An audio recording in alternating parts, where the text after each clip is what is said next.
السلام عليكم ورحمة الله وبركاته.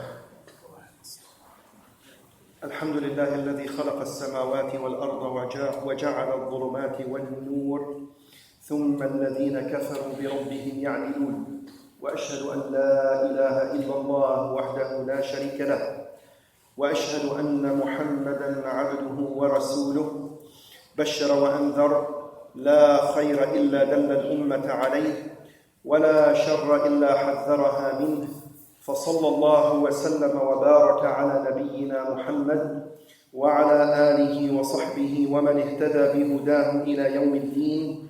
نسأل الله جل وعلا أن يبصرنا بالحق وأن يمن علينا بالالتزام به والثبات عليه حتى يتوفانا وهو راض عنا. اللهم إنا نسألك علما نافعا وقلبا خاشعا وعملا متقبلا. اللهم اجعل تجمعنا هذا تجمعا مرحوما وتفرقنا من بعده تفرقا معصوما ولا تجعل فينا شقيا ولا محروما. اللهم آمين. All praise is due to Allah. We praise Him, we worship Him, we seek His assistance, we seek His tawfiq. We pray to Him subhanahu wa ta'ala to teach us that which is beneficial to us, and we pray to Him to give us the tawfiq to apply it. فَإِنَّهُ مَنْ يُرِدِ اللَّهُ بِهِ خَيْرًا يُفَقِّهُ فِي الدِّينِ. اللهم فقهنا في الدين. اللهم علمنا ما ينفعنا وانفعنا بما علمتنا وزدنا علما. اللهم لا علم لنا إلا ما علمتنا إنك أنت العليم الحكيم. Tonight is the night of the 2nd of Jumad al-Ula of the year 1441 since Hijrat al-Nabi sallallahu alayhi wa sallam, which translates into December the 28th of the Gregorian calendar 2019. I pray to Allah Azza wa Jal to make this night a blessed night, and I pray to Allah Azza wa Jal to make this majlis a majlis mubarak, blessed majlis, and all the brothers and sisters who are physically with us in this masjid or who might be tuning in live, I pray to Allah Azza wa Jal to make them mubarakin, blessed in themselves and in their families. Allahumma ameen. This is a majlis ilm, it is a majlis of dhikr of Allah tabaraka wa ta'ala, which is surrounded and witnessed by the angels of Allah tabaraka wa ta'ala, showered by His mercy. And I pray to Allah Azza wa Jal to make our ja'iza when we are done here is that it will be said to us, go for you have been forgiven. Tonight is the 112th majlis of this commentary on Aqidah At-Tahawiyyah, which is a textbook by Imam Abu Ja'far At-Tahawi al-Hanafi, a great scholar, allama of Madhab Imam Abu Hanif al-Nu'man rahimahullah ta'ala. And for those who have been attending with us, they know, or you know that we've been commenting on this text of Aqidah statement by statement. Last Saturday, we covered a couple of statements, inshallah, so we're going to quickly recap of what we talked about so that we can pick up where we left off and continue from there, inshallah ta'ala. قال المصنف الإمام العلامة أبو جعفر الطحاوي الحنفي in the statement number 204, he said ولا نفضل أحدا من الأولياء على أحد من الأنبياء عليه السلام ونقول نبي واحد أفضل من جميع الأولياء. And we do not declare any of the awliya to be superior to any of the prophets alayhimus salam, and we say a single prophet is superior to all of the awliya.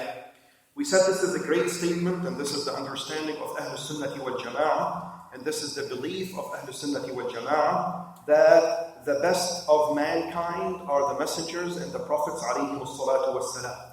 They are the most obedient to Allah Azza wa Jal. I mean the prophets and the messengers. They are the most obedient to Allah Azza wa Jal. They have the purest hearts of all mankind. And they are the ones who are the most knowledgeable of their Lord Tabaraka wa Ta'ala. Al-awliya, they come after them in their virtue and in their piety to Allah Tabaraka wa Ta'ala.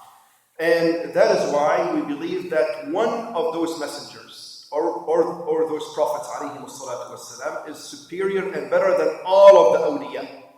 And no wali is better than any messenger or any prophets alayhimus salatu wassalam. We said that Imam Abu Ja'far mentioned the statement because there have been some groups who actually preferred or they made some of the awliya more superior or they took them over or made them better than the messengers and the prophets alayhi salatu wassalam. And we say that this is obviously inaccurate and wrong, and that the mark and the level and the virtue of and the superiority of the messengers and the prophets is over all of the awliya of Allah tabaraka wa ta'ala. And any wali, no matter how much they reach from the righteousness and from the level of obedience to Allah tabaraka wa ta'ala, they never get to the level of nubuwwah, the prophethood, or risala, the message of the messengers alayhi salatu wassalam. And we said that the awliya are known by two attributes. And we did mention this last time. Any person who was with us can help us with those two attributes. How do we know the awliya? Allah Azza wa Jal told us about that in the ayah of Surah Yunus. I just give you a hint. تفضل. أحسنت. الإيمان التقوى الذين آمنوا وكانوا يتقون ألا إن أولياء الله لا خوف عليهم ولا هم يحزنون. Who are they, يا رب? الذين آمنوا وكانوا يتقون. So al-awliya are those who believe and they have piety and they are pious to Allah tabaraka wa ta'ala. And that is why the scholars have used several statements to define who the awliya are. كل مؤمن تقي. Every believer, every pious believer is a mu'min. And من كان مؤمنا تقيا كان لله وليا. So similar meaning, right? Different statement but several meaning. So it is not an exclusive club. You don't have to be from a certain lineage. You don't have to wear in a certain way or a certain color or look in a certain way. That has nothing to do whatsoever with al-walaya to Allah tabaraka wa ta'ala. And al-wali is from al-walaya, right? Al-walaya to Allah tabaraka wa ta'ala, which we said is the love and the nusra to Allah tabaraka wa ta'ala.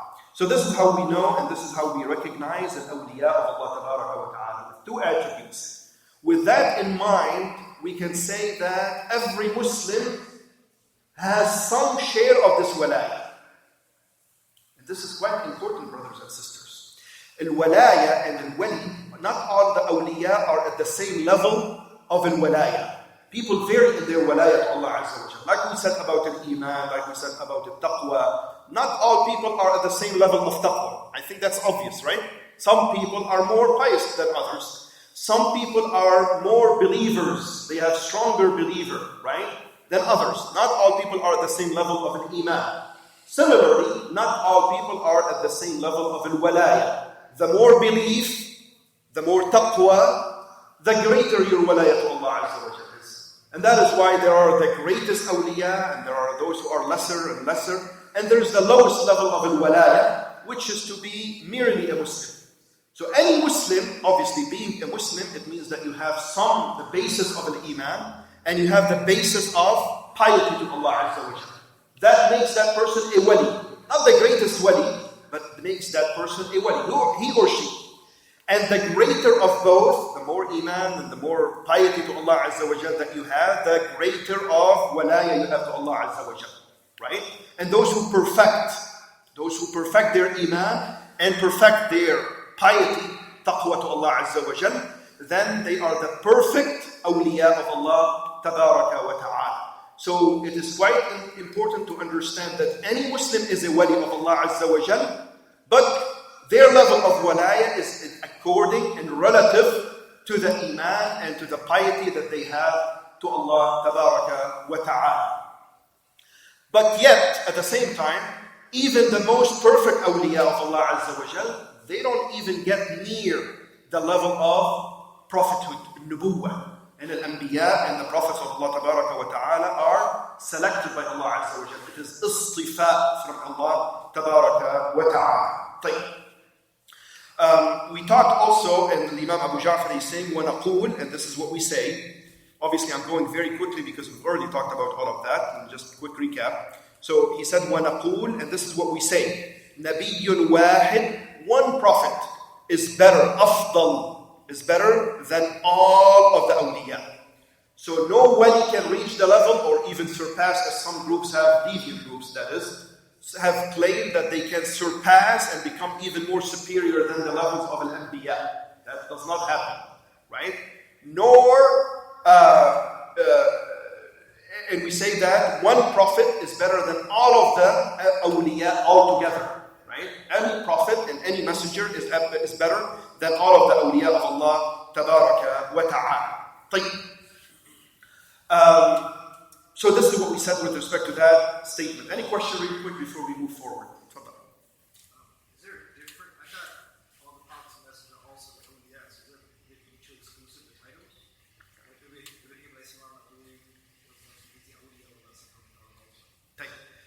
Al-Wali as a term is referring to any person other than the prophets and the messengers because they are the best. So that excludes them. That doesn't make them, doesn't make al-awliya better. On the contrary, we're saying al-wali any mu'min taqi, other than the messengers and the prophets, because they are the best. So this is already established. It's an already established thing that the messengers and the prophets are the best of mankind. Because Allah Azza wa Jal says, Allah yastafi min al-malaikati rusulan wa min al-nas. So Rusul are selected. It is istifa. Allah yastafi. So Allah selects, right, and chooses. So they are the chosen ones, right? Allah Azza wa Jal chooses messengers from the angels as well as from nas, from the people, right? So the messengers from the people are the messengers that have been sent to al-ins and al-jinn, like Nuh alayhi salam, like Ibrahim alayhi salam, like Musa, Isa, Muhammad alayhi salatu wasalam, etc., etc. And there are rusul from the angels, like Jibreel alayhi salam, etc., etc. So it is already established that the prophets and the messengers are the best of mankind. Other than them, right, those who believe and those who have piety to Allah Azza wa Jal, these are awliya, on the different levels that we just spoke about, right? Even the messengers are not at the same level. تِلْكَ الرُّسُلُ فَضَّلْنَا بَعْضَهُمْ عَلَى بَعْضٍ. Those messengers, we preferred some over others. So not all of them are the same level. But with the difference in their levels, they are all better than an awliya. Is that clear? I don't know if for the lack of a better way of picturing it, if you wish, if I may, let's say for example, this is the level of the prophethood and the messengers, right? And they vary, right? Some of them are better. But let's say that this is the range of the prophets and the messengers. It is that high, and then the walaya or the awliya are below that. Also, it is a range, right? So the awliya, they never get to the level of the messengers and the prophets. Never better. Like we said, and I think you missed last Saturday. Sorry. But if you watched it, we said that some groups, they actually said that the awliya can become better than the messengers and the prophets. This is why Imam Abu Ja'far is mentioning this. Clear? I'm surprised at the comparison between the awliya and the prophets. No. Where the Sahaba is in between, right? The Sahaba are from awliya. Sahaba are from awliya Allah. But other than Sahaba, if a wali is other than Sahaba, they cannot reach the level of Sahaba. No, that's right, because the Sahaba are the best of the awliya. They are at the highest level of al-awliya, yes. So they cannot be compared to the Sahaba, forget about Nabi and Rasul. You would think that this is kind of, makes, for granted, right? But, it is so unfortunate that, some of the extreme deviant groups, right? They came up with this ideology that a wali can reach a level higher than the messengers. And Brother Barakallah Fiqh, you know why they say that? Because they invented and they fabricated this concept of being able to communicate with Allah Azza wa Jal directly. So they say that al-wali takes directly from Allah Azza wa Jal as compared to, in comparison to the messenger who actually takes it from the angel. So they say you have reached a higher level because now you communicate directly with Allah Azza wa Jal in a way that is different than the way of the messenger. And they came up with, believe it or not, they came up with a concept called Khatm al-Awliya or Khatam al-Awliya. They said like there is a Khatam al-Nabiyyin who is the prophet, and we talked about that earlier in this text, in this commentary. They said like there is a Khatam al-Nabiyyin who is Prophet Muhammad sallallahu alayhi wa sallam. they made up a concept that is Khatam al-Awliya. And ironically, those people, each one of them, they claim that he is the one who is Khatam al-Awliya. And they said Khatam al-Awliya is better than Khatam al-Nabi. Yeah, subhanAllah, ضلال مبين, ضلال بعيد. So this is why Imam Abu Ja'far is actually made a statement explicitly to say that all of the prophets are better than all of the awliya. And one prophet is better than all of the awliya altogether. Because they are the purest hearts, and they are the most obedient, the most pious to Allah Azza wa Jal. They had the greatest yaqeen, or the best yaqeen in Allah Tabaraka wa Ta'ala, and they have the best knowledge and the greatest knowledge of Allah Tabaraka wa Ta'ala. So nobody can actually get to that level. طيب. Someone's asking, can you please repeat the question? Oh, the question is, so the brother was asking that the companions of Rasulullah ﷺ are, the greatest example of awliya Allah Tabaraka wa Ta'ala. And we're saying in general, right, those who come afterward, they can hardly get to their level, let alone to the level of the prophets and messengers. So how can a wali be better than a prophet? And we're saying that, you would think that this is actually for granted, and it goes without saying, but unfortunately some people deviated from that understanding, and they claim that some of the awliya can become better than the prophets and the messengers, and we say this is utterly wrong, and this is why Imam Abu Ja'far put that statement and included it in his Aqidah. So I think that makes it clear, inshallah, that we believe that all the messengers are better than awliya, and even one messenger or prophet is better than all of the awliya Allah Tabaraka wa Ta'ala. If there are no more questions, inshallah, moving forward to this next statement, which we already started as well talking about. The Imam Abu Ja'far in this statement said, وَنُؤْمِنُ بِمَا جَاءَ مِنْ كَرَامَاتِهِمْ وَصَحَّ عَنِ الثِّقَاتِ مِنْ رِوَايَاتِهِمْ. And we believe in what is reported from their miracles and in the narrations about them which are authentically related by the reliable narrators. We said in this statement also, the Imam Abu Ja'far is saying that Ahlul Sunnati wal Jama'ah believe in what has been narrated to us and conveyed to us in the book of Allah Azza wa Jal and in the Sunnah of the Prophet Sallallahu Alaihi Wasallam from al-karamat that Allah Azza wa Jal may give and bless some of the awliya with them.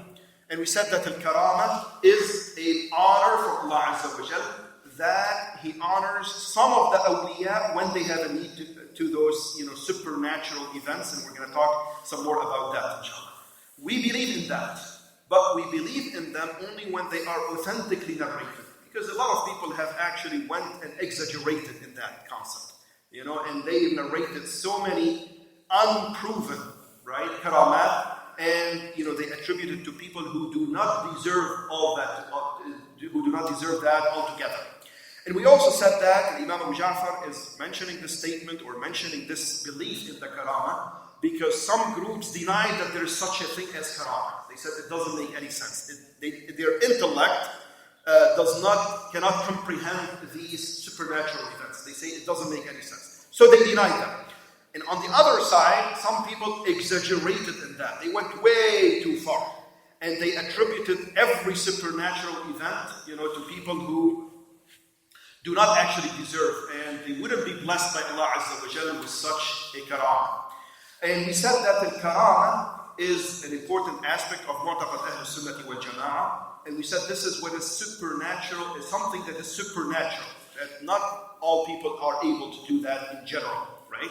And we said if it happens by a prophet, and a messenger, then we call it what? Mu'jiza, right? We call it a mu'jiza or an ayah, right? A crystal clear sign. Like the Quran al-Azim. The Quran al-Azim is the greatest mu'jiza of the Prophet sallallahu alaihi wasallam, right? And Allah Azza wa Jal challenged al-ins wal jinn to come up with even 10 ayat only. That's it. They said if you can come up with 10 ayat, and nobody could do that. He challenged Quraysh, and they were the best in the Arabic language, and yet they could not come up with even a short surah similar to what's in the Quran. So this is a mu'jiza. The stick of Musa that transformed into a snake, that is a mu'jiza. Why? Because it is from a prophet, alayhi salatu wassalam. Bringing the deceased back into life. by Isa alayhi salam. This is a mu'jiza, right? A miracle, right? So, al-karama is something that is Allah Azza wa Jal blesses a person other than the prophets, the awliya of Allah tabaraka wa ta'ala. And those karamat, like I said, they come from a wali, from the walaya or from the wali of Allah tabaraka wa ta'ala. So back to the wali. Who is the wali? Al-mu'min al-taqi. So this should come, obviously, if it is a karama, if it is a true karama, then it is the one that comes from a righteous believer, pious to Allah tabaraka wa ta'ala. And if you see somebody who doesn't have those attributes, not a believer, nothing indicates piety to Allah tabaraka wa ta'ala, then we would say that this is actually from al-khawarif, from the supernatural things that are from shaitan. Shaitaniyah, this is not a karama from Allah tabaraka wa ta'ala. We said some examples of al-karamat. We gave the example of Maryam, the mother of Isa, Ibn Maryam, alayhi salam. We said that Zakaria, every time he enters into al-mihrab and he finds food with her, he said, where is that food coming from, right? She never left the al-mihrab, right? كلما دخل عليها زكريا المحراب وجد عندها رزقا قال يا مريم وأنى لك هذا قالت هو من عند الله.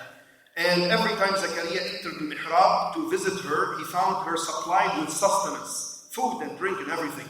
He said, oh Maryam, from where did you get this? You never left the mihrab, so where does it come from? She said, this is from Allah. This is a karama from Allah tabaraka wa ta'ala. We also mentioned, for example, Ashab al-Kahf, those whom Allah Azza wa Jal made to sleep some 300 years. That's not a normal thing. Anybody can sleep for 300 years? Nobody can do that. And then they woke up exactly, their bodies preserved, it didn't deteriorate, etc., etc. This is from the karama of Allah tabaraka wa ta'ala. So we say that these all are righteous people, right? These are all righteous, devoted, faithful, pious to Allah tabaraka wa ta'ala. But if we see that something that is supernatural coming from a magician, right? From a soothsayer, or a diviner, as they call them, or whatever, you know that this is not from al-karamat. Some people fall for that. This is not from al-karama, this is from a shaitan, and from the actions of a shaitan, wal-iyadu billah, even if they fly in the air, or walk on the water, or whatever they do, right? All of this is from a shaitan, wal-iyadu billah. So how do we know al-karama? Now we've come up with a condition. Now we've come, or criteria rather. We've come up just now with a criteria that will allow us to be able to tell the karama from the supernatural thing from shaitan. How do we tell? We look at the person. We look at the person who is able to do something that is supernatural. If they are righteous, faithful, pious, then we say this is a karama, right? If it is not, then it is a khidmah min al-shaitan, and not for free. This is not a free service. But rather, shaitan will only help the son of Adam if they surrender to them and they submit to them in obedience and worship. So the shaitan will benefit from the son of Adam by their deviation, by worshipping the shaitan. And the son of Adam will benefit from a shaitan because they actually serve them and do certain things on their behalf that would be supernatural, by which they can trick people into thinking that this is from al-karamat. And we mentioned the ayah of Surah Al-An'am where Allah Azza wa Jal said that those who actually deal with the shaitan and deal with the devils to get that, their abode will be in hellfire. قَالَ النَّارُ مَثْوَاكُمْ خَالِدِينَ فِيهَا إِلَّا مَا شَاءَ اللَّهُ إِنَّ رَبَّكَ حَكِيمٌ عَلِيمٌ وَكَذَلِكَ نُوَلِّي بَعْضَ الظَّالِمِينَ بَعْضًا بِمَا كَانُوا يَكْسِبُونَ. He will say the fire will be your dwelling place, you will dwell therein forever, except as Allah may will. Certainly your Lord is all wise and all knowing. So we said that these are, if it is not from a pious person, that it is from the devil, and they are supernatural things from the devil. So we say that the righteousness and the belief and the piety is by which we were able to tell if it is from Allah or if it is from a shaitan. And this is madhab Ahl Sunnati wal Jama'ah. Al-Karama, and this is an important thing that we must understand, brothers and sisters. Al-Karama is the result and the fruit of al-walayah to Allah Azza wa Jal. This is why he's mentioning this statement immediately after the previous statement in which he talked about al-awliya.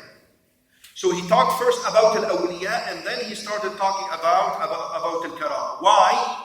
Because al-karama is based on al-walaya, not the other way around. Not the other way around. What do I mean by not the other way around? Yani some people will tell that this is a wali based on the supernatural things that they do. This is wrong. Because from the outside, these supernatural things can come from al-wali as well as the one who is not a wali. So you don't recognize al-wali by the supernatural things that they do. You understand the difference? You don't actually say, oh, this is a wali because he is able or she is able to do supernatural things. That's not how we actually know al-wali. We know al-wali by iman and al-taqwa. Once we see that the person is a wali, then Allah Azza wa Jal may bless them with al-karama when they need it. And we're going to talk about that. So it is al-karama that is based on al-walaya, not the other around. Not al-walaya based on al-karama. It's not that way. Al-karama is based on al-walaya and is a result of al-walaya of Allah Tabaraka wa Ta'ala. So Allah Azza wa Jal may bless those who are from the believers, from His righteous servants, and the pious, the people of al-iman and the people of al-taqwa. Allah Azza wa Jal may bless them. Like He said, أَلَا إِنَّ أَوْلِيَاءَ اللَّهِ لَا خَوْفٌ عَلَيْهِمْ وَلَا هُمْ يَحْزَنُونَ الَّذِينَ آمَنُوا وَكَانُوا يَتَّقُونَ. So al-wali, who is described by these two attributes, al-iman and al-taqwa, is the one who may receive. And notice, double underline may, because we're gonna revisit this. May receive, so only those with those two attributes are the ones who may receive karama from Allah Tabaraka wa Ta'ala. And if we see the supernatural thing coming from a person who is not described by these two attributes, then we can tell for a fact that this is from a shaitan. This is supernatural thing, a khariq shaitani. Yani it is a supernatural thing from a shaitan, and only the ones who receive al-karama from Allah Azza wa Jal are the pious believers. Some of the extreme Sufis, they went, like I said, they exaggerated in this aspect. And they went too far with respect to that. And they attributed al-karama to even awliya al-shaytan. And we did mention that there is a big difference between awliya Allah and awliya al-shaytan. Those who went to extreme into that, they attributed those supernatural things to people who are not described by iman and are not described by piety to Allah Tabaraka wa Ta'ala. So they would attribute some of these supernatural things to a person who does not even pray, somebody who does not even fast. So how can they be described as pious believers to Allah Tabaraka wa Ta'ala? And like I said, when we see that, then we can tell that this is not a karama from Allah Tabaraka wa Ta'ala, but these are from al-khawarij al-shaytaniyah, and it is only from this exaggeration in who are able to do or to be blessed by al-karama from Allah Tabaraka wa Ta'ala. What is so ironic is there is a book called Tabaqat al-Awliya. The author of this book is called Abdul Wahhab al-Sha'rani. He lived some 200 years ago, so not too old, but not too recent as well. In this book, if you read, you will see that which will turn your head or your hair gray. Wallahi. Yani, this book is supposedly about, awliya and their karamat and what they did. But what you read in this, wallahi, will drive you crazy. It has nothing to do with the awliya, it has nothing to do with the karama of Allah Tabaraka wa Ta'ala. For example, when he says, this particular wali who supposedly lived in Egypt, right? And he's able to give khutbah at seven different masajid in seven different villages at the same time. And he would go on the minbar completely naked. How is that a wali by Allah? How is that a wali? Even more, this is not a karama from Allah Azza wa Jalla. Karama, it has a distinguishing factor. Yani al-wala, al-karama from Allah Tabaraka wa Ta'ala is something to support al-wali. It's something to prove or to help them overcome something or a difficulty or something.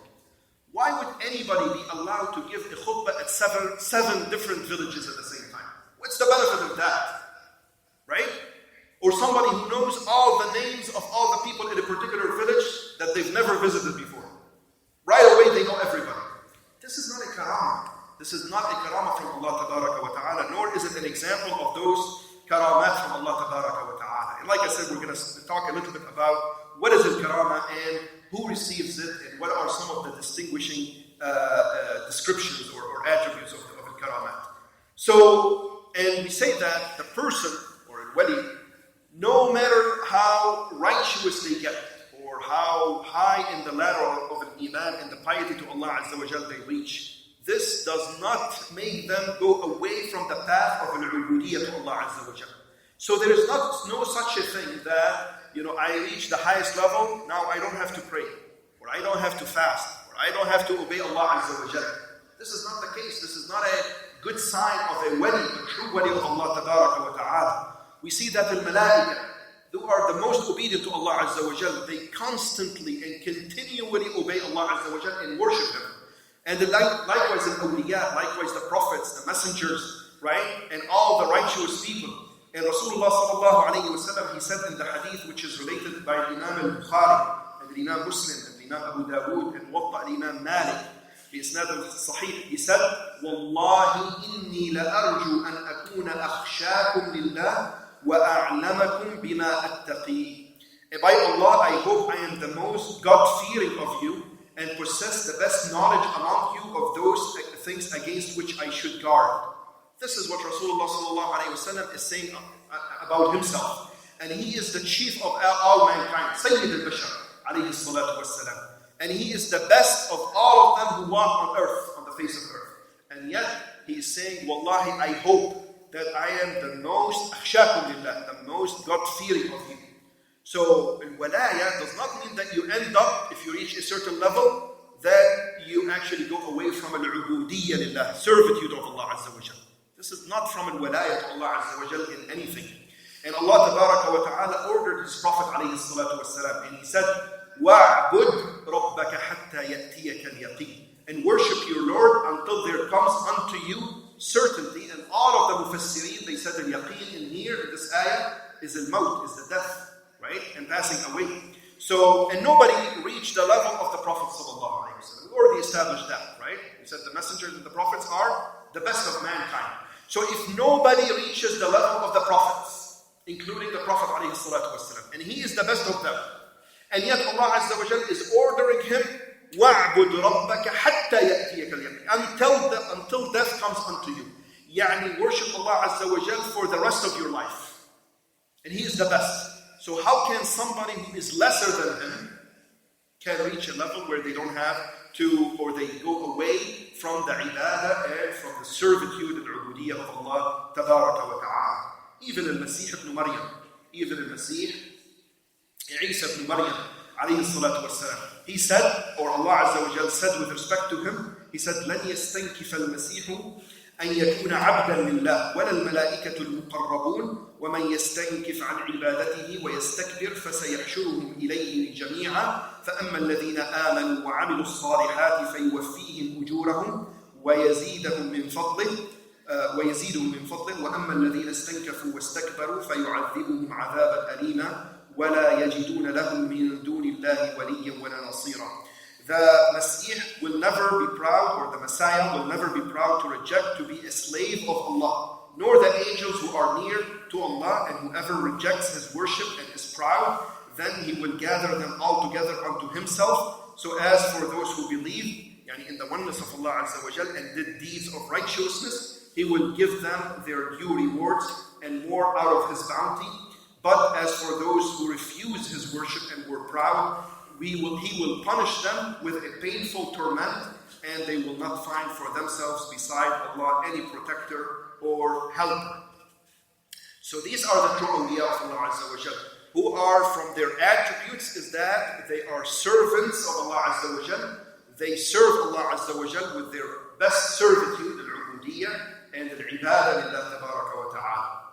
So, and the supernatural thing that comes from Allah Azza wa Jal through them, this is that we say that al-karama, that Allah Azza wa Jal is honoring them with it. What is al-karama? Now, we've been talking about al-karama, and Imam Abu Ja'far, he said, وَنُؤْمِنُ بِمَا جَاءَ مِنْ كَرَامَاتِهِ.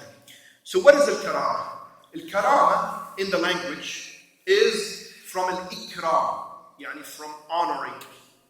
Al-karama is something that you do as a way of honoring somebody.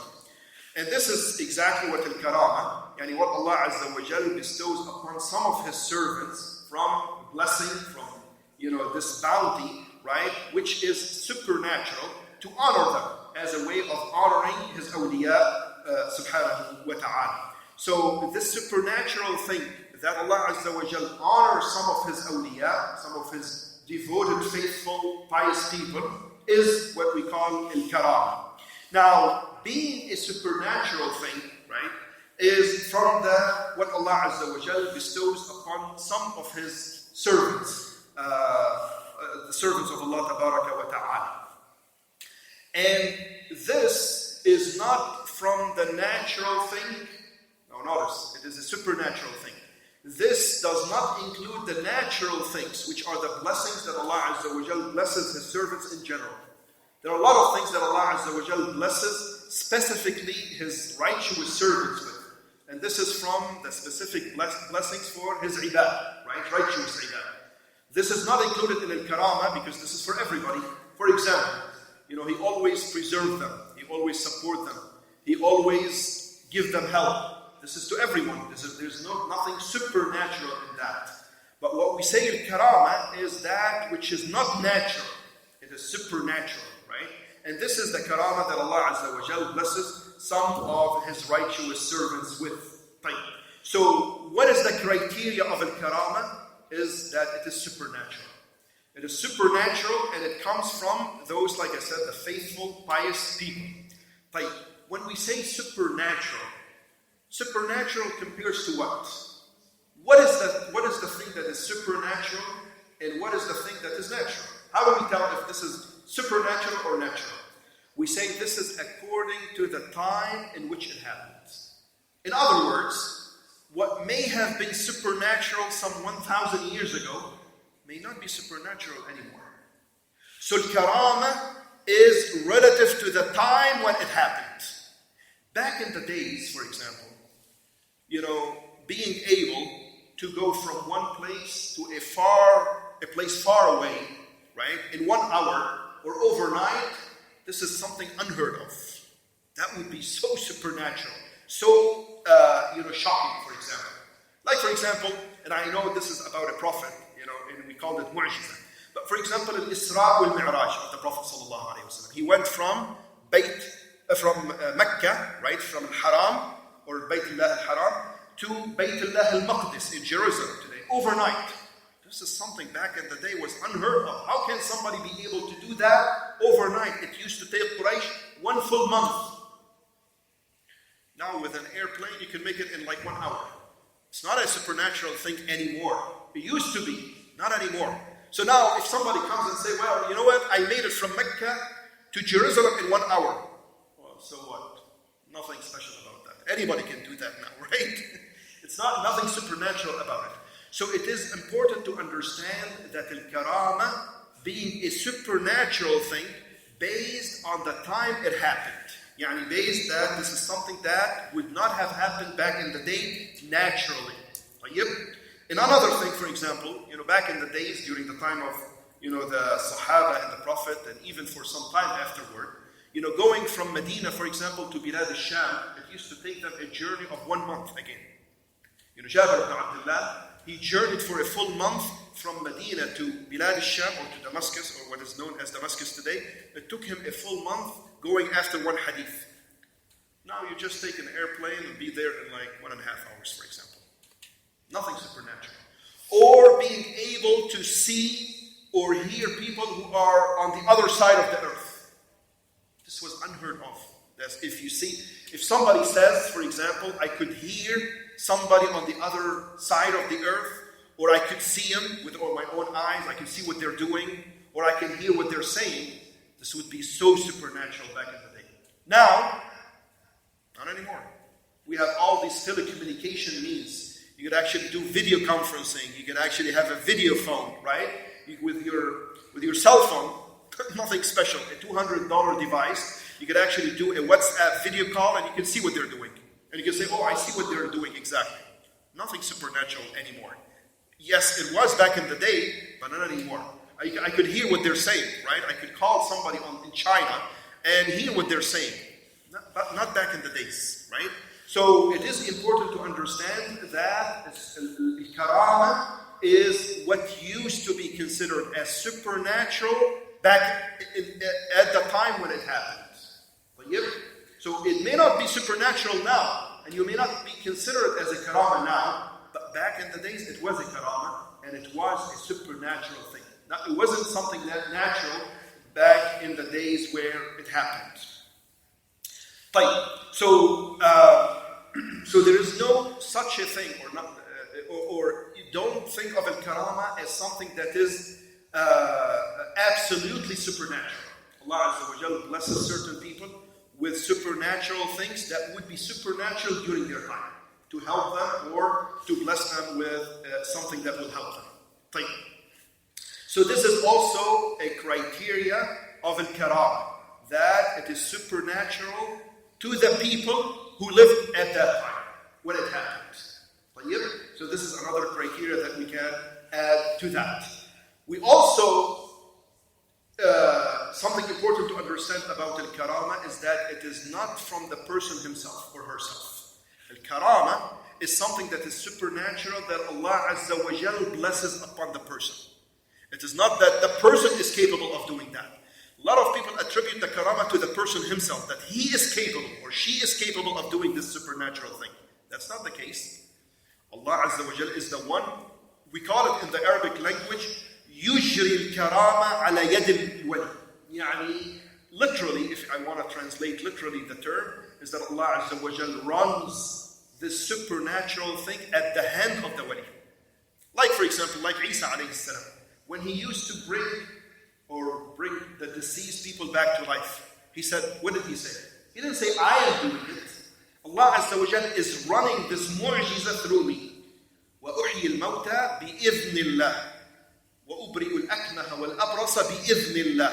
I cure and I bring back to life, not because I am capable, Isa alayhi salam, but because Allah Azza wa Jal is allowing me to do that. Likewise, al-karama. It is not that the person is supernatural, but because Allah Azza wa Jal is running this karama through their hands, and He is making them capable of doing things that are supernatural compared to other people. So it is in reality a power from whom? From Allah Tabaraka wa Ta'ala. It is a power or a capability from Allah Tabaraka wa Ta'ala that He is blessing certain people with from Him Subhanahu wa Ta'ala.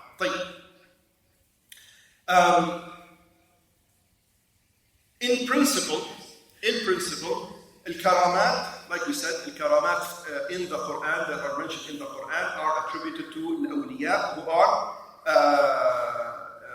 الَّذِينَ آمَنُوا وَكَانُوا يَتَّقُونَ. Where is the karama mentioned in particular in the Quran? Yani where is the evidence to this belief in al-karama in the Quran? Allah Tabaraka wa Ta'ala says in the ayat of Surah Yunus, right after He told us about al-awliya, after mentioning al-awliya, He said, أَلَا إِنَّ أَوْلِيَاءَ اللَّهِ لَا خَوْفٌ عَلَيْهِمْ وَلَا هُمْ يَحْزَنُونَ الَّذِينَ آمَنُوا وَكَانُوا يَتَّقُونَ. Right? We already mentioned this ayat. After that, He said, لَهُمُ الْبُشْرَى فِي الْحَيَاةِ الدُّنْيَا وَفِي الْآخِرَةِ لَا تَبْدِيلَ لِكَلِمَاتِ اللَّهِ ذَلِكَ هُوَ الْفَوْزُ الْعَظِيمُ. For them are glad tidings in the life of the present world and in the hereafter. No change can there be in the words of Allah. This is indeed the supreme success. لَهُمُ الْبُشْرَى فِي الْحَيَاةِ الدُّنْيَا. The people of tafsir, or the scholars of tafsir, they said from the glad tidings, from al-bushra of the awliya is this karamat. And by the way, I don't know if you remember this, we did mention this earlier in the text of this Aqidah. And we said that we didn't talk that much about al-karama because if you remember at the time, I said this is going to be coming, and we will defer the discussion of al-karama to later on, right? And this is the time, this is the occasion when we're going to talk about al-karama. But Allah Azza wa Jal gives the awliya a lot of glad tidings in this dunya. We're not even talking about the hereafter, but in this dunya, in the first place, before the hereafter. One of those bushra, one of these bisharat, is the karamat. These are the supernatural things. So this is where Allah Azza wa Jal is mentioning them. And like I said, it is a supernatural thing compared to the things that our people are typically capable of doing during that time. We say that al-karama, how do we differentiate al-karama from al-awliya from that supernatural thing from those who are not awliya of Allah Azza wa Jal, right? Which we call them as al-khawarib, or the supernatural thing that are shaytaniyah. How are we able to tell? We say that these supernatural things that are from the allies of or awliya al-shaytan, they are very narrow in their scope and they are very limited in their being supernatural. While the karama of the awliya, of the true awliya, is actually more, if you wish, is more extensive than the shaitan, what the shaitan is capable of, and it is greater in its kind of level than those supernatural things that the shaitan may serve some of the son of Adam with.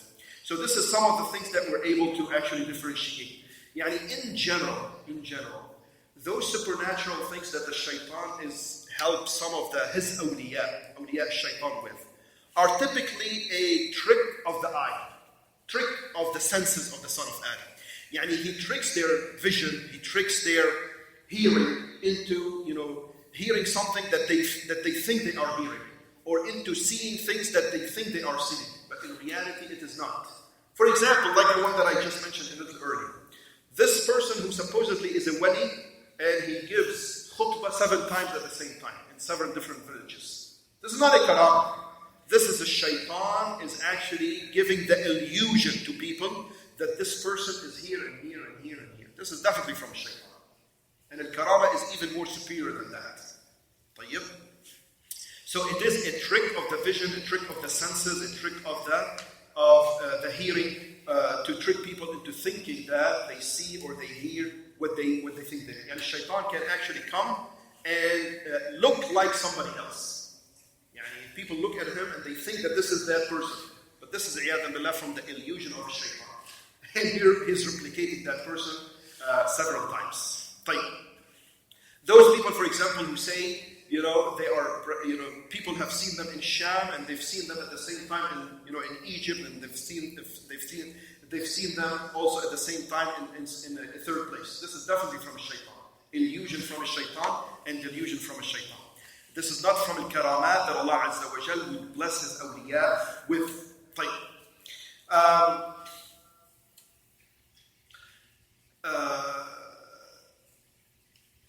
And this is what Allah Azza wa Jal says in the ayah of Surah Taha with respect to the magicians who lived during the time of Musa alayhi salam. He said, what did he say about them? They used to trick people into, to scare them and to make them submit to Fir'aun, right? They used to make all types of tricks and all types of magic and sorcery to actually scare them into submission to Fir'aun and to believe in him. What did Allah Azza wa Jal says with respect to those tricks of shaitan? He said, يُخَيَّلُ إِلَيْهِ مِنْ سِحْرِهِمْ أَنَّهَا تَسْعَى. Their ropes and their sticks, by their magic, appear to him. They're not in reality turning into. So for example, the mu'jiza of Allah Azza wa Jal that He blessed Musa alayhi salam, when he threw his stick and it turned into a snake, it turned in reality. It wasn't an illusion of the vision. It would turn in reality, it turned into a snake, and then it went back to its original shape as a stick. While for the magicians of Fir'aun, it was just an illusion. Their ropes and their sticks didn't in reality turn into snakes. It was only an illusion. People thought they were seeing them as snakes, but in reality they're not. يُخَيَّلُ إِلَيْهِمْ. They think it appears to them or to him as though they moved fast as snakes, but in reality they're not. So this is the difference between those, sorcery of the magicians or by shaitan, and between the mu'jizat, the miracles, or of the prophets, or the karamat of the awliya of Allah So now, from this discussion, I hope that everybody is now have a good understanding of how we can tell whether it is a karama or whether it is from a shaitan by looking at the person who is doing them, by looking at the nature of the supernatural thing that's happening. The first criteria that you should look at, whether you saw it by yourself or it was narrated to you. Somebody comes to you and say, oh, you've heard about this karama of this wali of awliya Allah Azza wa Jal. You look at them, who are they? If they are pious believers, then yes, we can say that this is a karama. If they're not, they don't have this description. You look at them, they don't pray, they don't fast, they do all kind of evil things. This never can be a karama. This cannot be a karama of a karamat of an awliya. And also, like I said, we look at the types of al-karama. Speaking of the type of al-karama, and I think will be, inshallah, about the last, or actually one of the last discussions about al-karamat. We can divide al-karamat into two types. There is the karama that refers to the capability of the person that Allah Azza wa Jal blesses them with. We call it al-qudra. Yani Allah Azza wa Jal blesses the person or certain people of His awliya with a capability beyond the regular people. And we're going to talk about that. The other one, it could be by the impact that they can have on others. We call it al-ta'thir. Yani, what you can impact others, Allah Azza wa Jal blesses certain people with an impact that they can have or effect that they can have on other people. Let's take the first one. The first one is capability, al-qudra. This qudra, this capability or power, can have to do or can do with respect to the matters of this world, right? The kawn, or it can have to do or can do with the matters of the legislation of Sharia, the matters of Sharia or al-umur al-shar'iyyah. Let's take the first one. When we say it has to do with the matters of this world, for example, Allah Azza wa Jal may bless certain of His awliya with capability or power that they can do things that other people cannot do. So, for example, they can hear things that other people cannot typically hear them. Or they can see things that other people cannot typically see them. Or blesses them with some extra senses, right, that other people are incapable of during their time, or other people are not capable of. For example,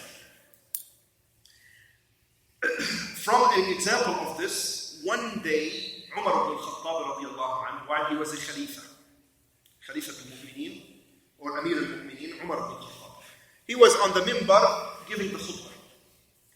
During the khutbah, all of a sudden he said, Ya Sariya al-Jabal al-Jabal. Sariya, he was the head of the army that he sent, radiallahu anhu arda, and was fighting in Persia. He was fighting in Persia. And Umar ibn al-Khattab was where? In Medina. In the Masjid Rasulullah sallallahu alayhi wa sallam, giving khutbah al-Jumu'ah, the Friday khutbah. All of a sudden he said, Ya Sariya al-Jabal al-Jabal. Yani, O Sariya, run to the mountain.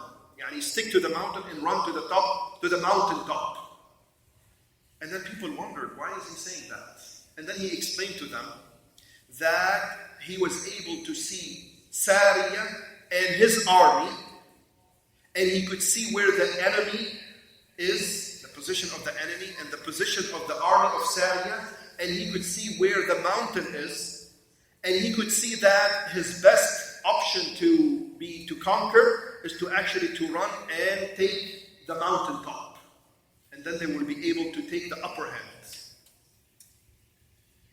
This is obviously not a natural thing, not even now, to be frank with you, right? This is a supernatural thing. In this story, as a matter of fact, there are two different karamat. There is the karama of Umar ibn al-Khattab, that he could see things that other people could not see. Right? As if he is like literally looking at the situation. Yani as if, for the lack of a better term, to be frank with you, like there is a satellite looking at the location, and is able to see everything and is able to tell where the best option or what the best thing to do. The other karama is the karama of Sariyah, that he would be able to hear what Umar ibn Khattab was telling him. Thousands of miles away, back in the day, right? So Umar ibn Khattab could see, and Sariyah was able to hear Umar ibn Khattab. He heard the voice of Umar ibn Khattab instructing him to run with his with his army to the mountaintop. This is what we talked about, al-karama, from the aspect of giving powers to the senses that is not natural or not normal to other people, right? In themselves. So they're able to hear, they're able to see, they're able to sense things that other people are not capable of. Like, this is one example.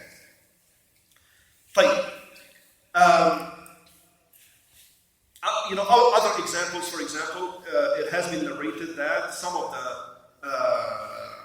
companions of Rasulullah sallallahu alayhi wasallam would be able to walk on, for example, on water or walk in the air, right? Like, for example, what happened to Sa'd ibn Abi Waqqas and those who were with him, radiyallahu anhum, for example, that they were able to walk on the water.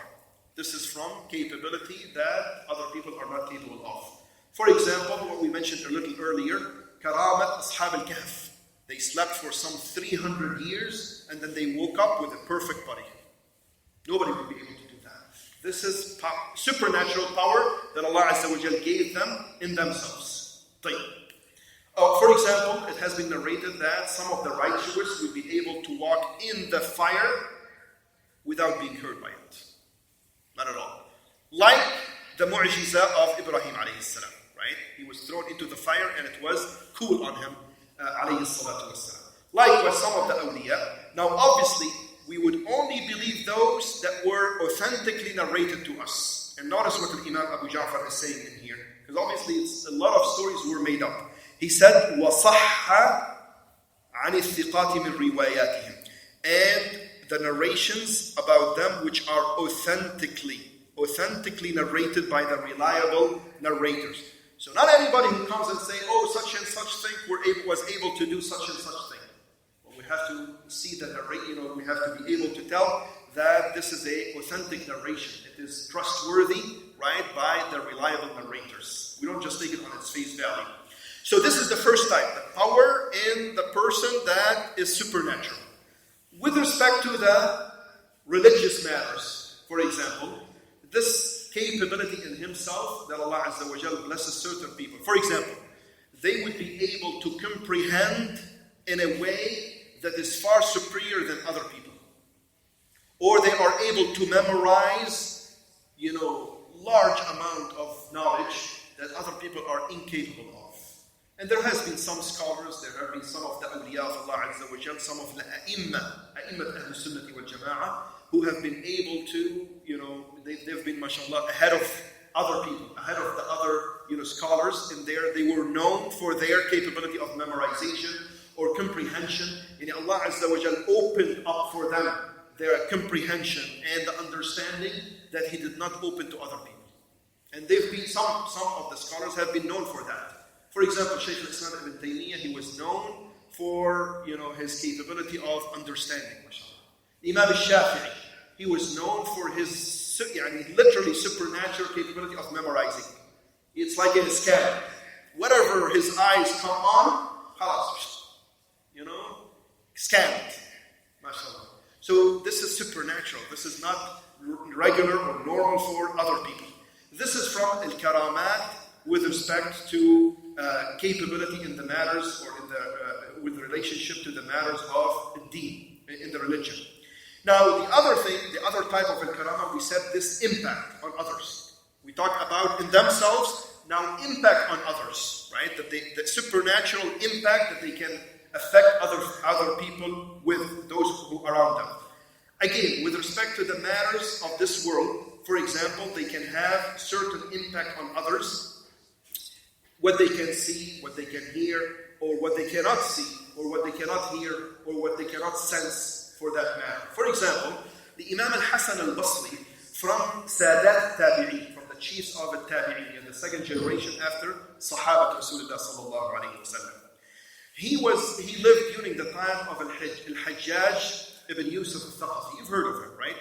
He was he was one of the leaders who would rush immediately to punishing and shedding the blood and killing and whatnot.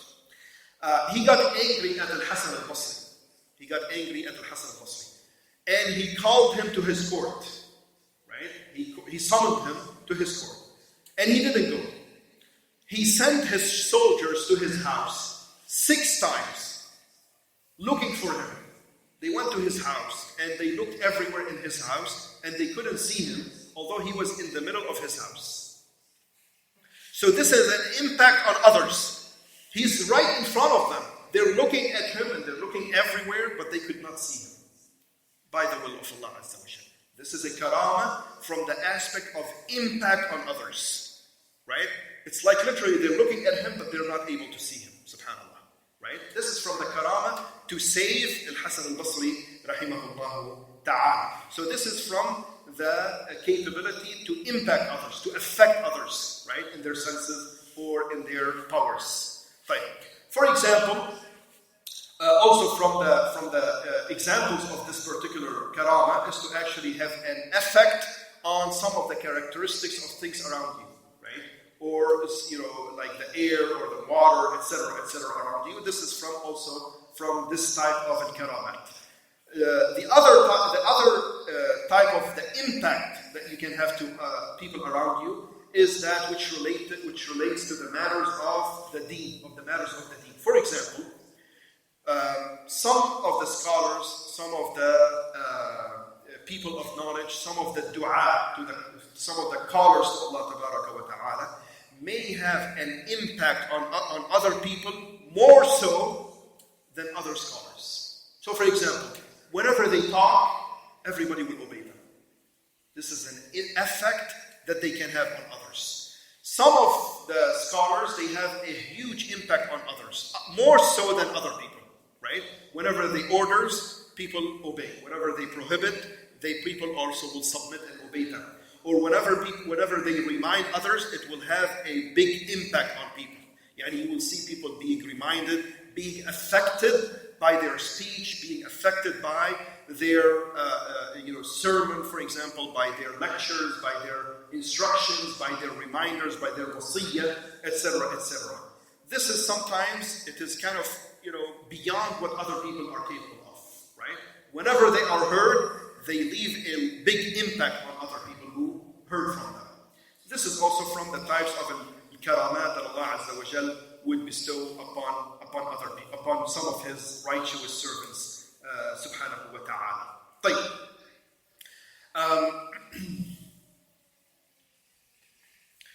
Should we take a break now? Is the refreshments ready or no? So we'll keep going until we get a sign that we have the refreshments. Another matter related to the discussion of al-karamat, right? Another related matter to the al-karamat is that some people mistakenly think that whenever Allah Azza wa Jal blesses some of the awliya with the karama, this makes them better than other awliya.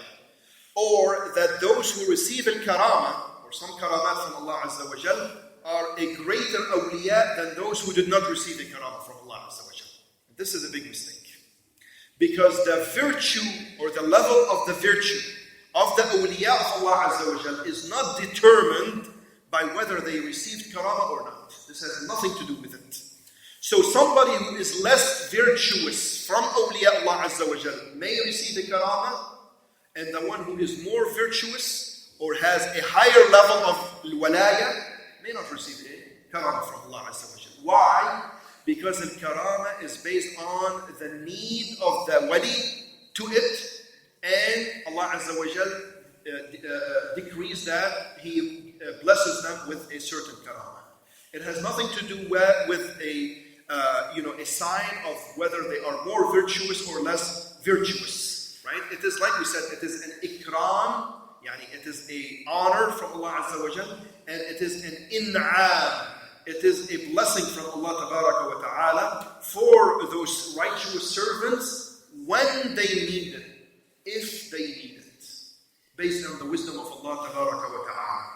So, and this need to the karama may be related to the religion of the person, yani it will improve or it will help the religion of the person, or it may have to do with the world, meaning that to alleviate certain difficulty or calamity that may deviate them or may affect their iman.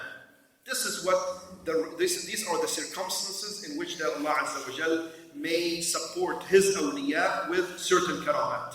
And that is why, and I think it may have already come to some of your minds, some of the minds of those who are here, that why is it that we don't hear, or we've never heard a lot of karamat that comes from Sahaba, for example. We don't hear a lot of karamat that happen at the hands of Sahaba.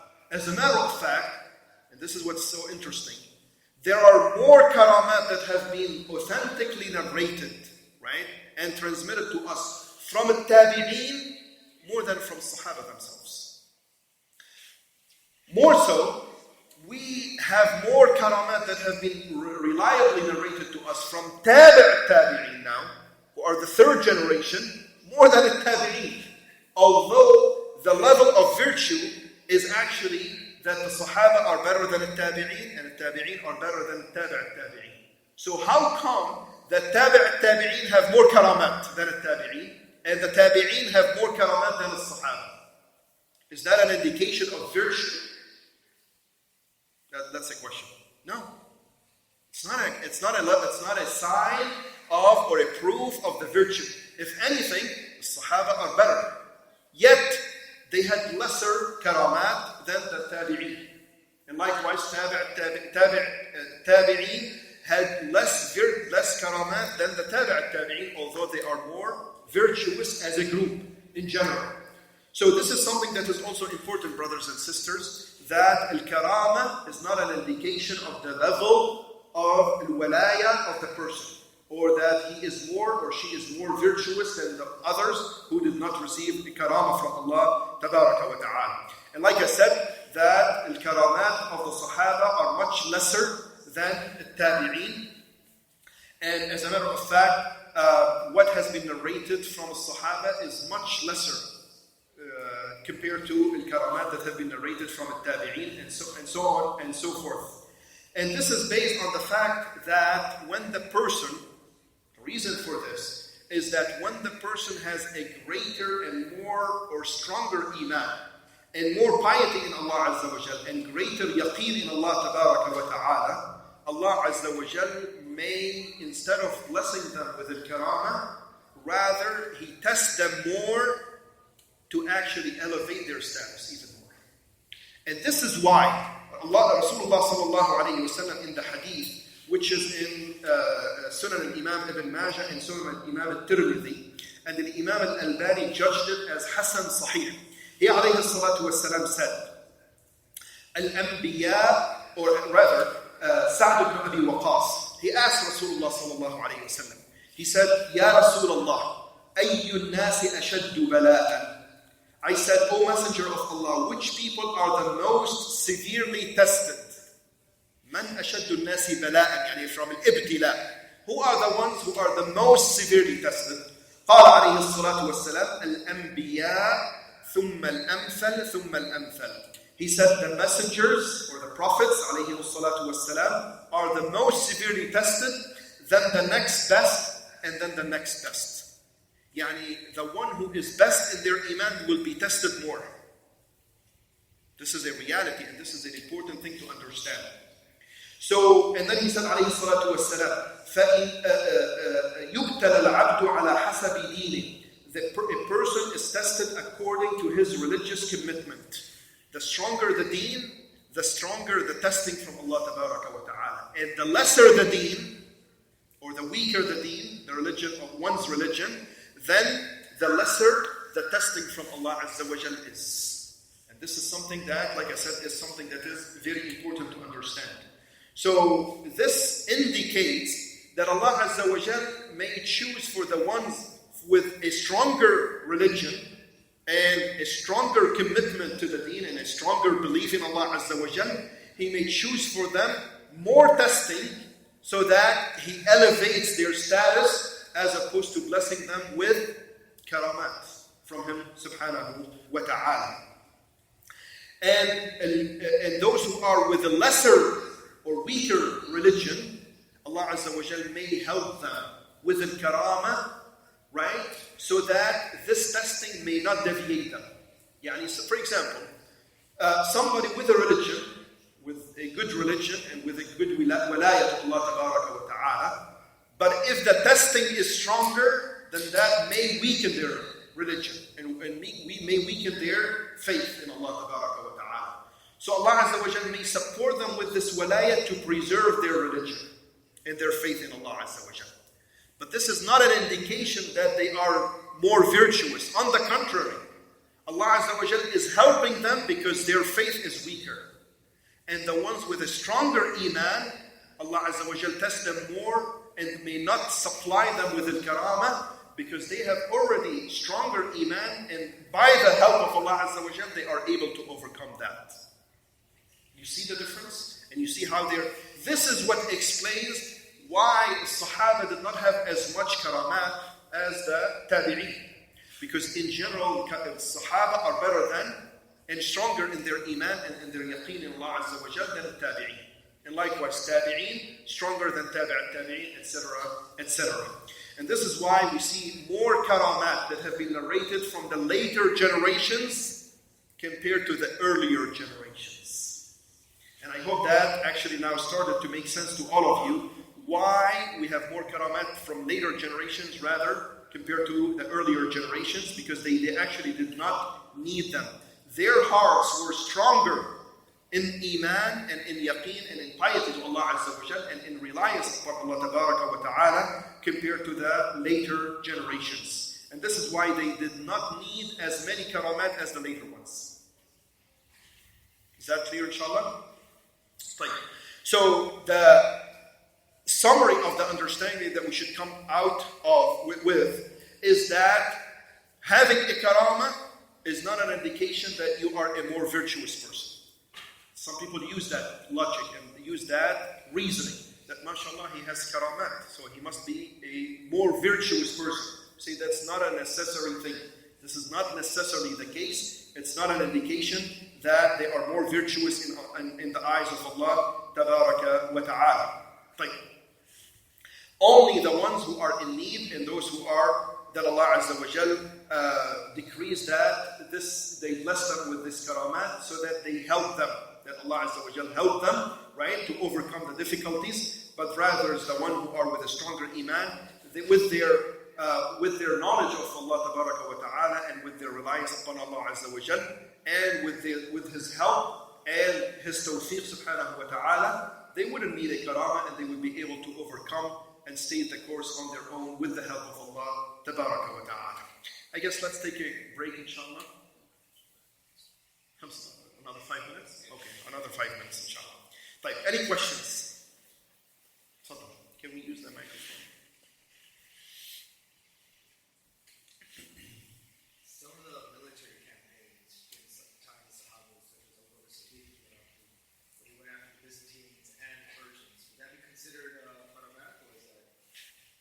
I'm sorry, I didn't understand the first one. Military campaigns, when, for instance, when Abu Bakr went after the Byzantines and the Persians, the odds of Muslims winning is very low. With less resources, less soldiership, they still won those battles, and many other battles in history. Would that be considered automatic, or is that just a regular battle? No, this is not from al-karamat, because this is not in reality a supernatural thing. This is what I talked a little early in the discussion. This is from the blessings that Allah Azza wa Jal actually blesses all the believers. Any army that is upon obedience of Allah Azza wa Jal, fighting for the sake of Allah Azza wa Jal, right? Pushing back for the sake to elevate the word of Allah. لِإِعْلَاء كَلِمَةِ اللَّهِ, to elevate the word of Allah Azza wa Jal, to elevate to support and to make the religion of Allah Azza wa Jal victorious. Allah Azza wa Jal will always make them victorious. So this would apply to any believers. from his support, right? From his help, al-awn, that is general to all believers. So this is not supernatural that would make it qualify as a karamah. And that's why you've seen, for example, when the Muslims were truthful, when the Muslims were sincere, and when they were obedient to Allah Azza wa Jal, they've always been victorious. When they changed, this is when actually that state changed, or that status changed. Other questions? Another one. Is there any recent events recorded of happening today's time? Recent ones? I do not know. I don't know. Huh? Do we still have people who have the power of miracles? Al-Mi'raj? No, miracles. Karamat? Yes, Karama does not stop. Karama could happen at any time. There is a good chance, and it is conceivable that it may happen at the hands of certain of awliya even during our times. I just never heard of anyone in particular. I can't think of an example now on top of my head, but that doesn't mean that it's not happening or it won't happen during our time. That is still very possible. Al-Karama did not end. Allah Azza wa Jal may bestow His blessing of honoring some of His awliya when they need it, if they need it, even during this time and in the future, it may happen very well. A lot of people claim, exactly. In terms of claiming, yes, a lot of people claim. What is truthful or what is true and accurate, and we can rely on that, that's obviously a different story. Yes. So this is why, again, like Imam Abu Ja'far, he said, not anybody who comes and says such and such person did such and such thing, which is supernatural in this remote area or in this area of the world. We have to see the proof. We have to actually, you have to furnish that we can trust it, right? It has to be, like he said, وَصَحَّ مِنَ الثِّقَاتِ مِنْ رِوَايَاتِهِمْ. So we have to actually, as a concept, we still believe in it. We believe in al-karam. It is still something that we believe in. But did it in reality happen as they claim? That's another story. Tfadal. Salam.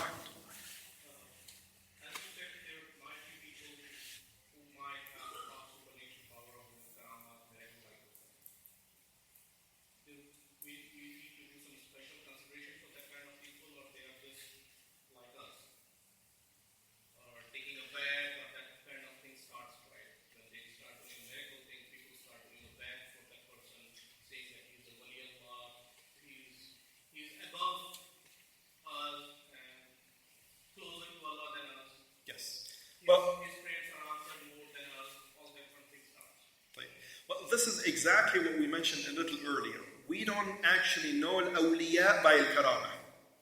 Rather, we know al-karama by the awliya. You know what I'm saying? The difference being, some people say, oh, such and such person did something supernatural, so he must be a wali. That's not the way we actually go about it. We go about it by actually starting looking into the person. Is he truly a wali? Is he truly a wali? Is he a believer? Is he a pious person to Allah Tabaraka wa Ta'ala?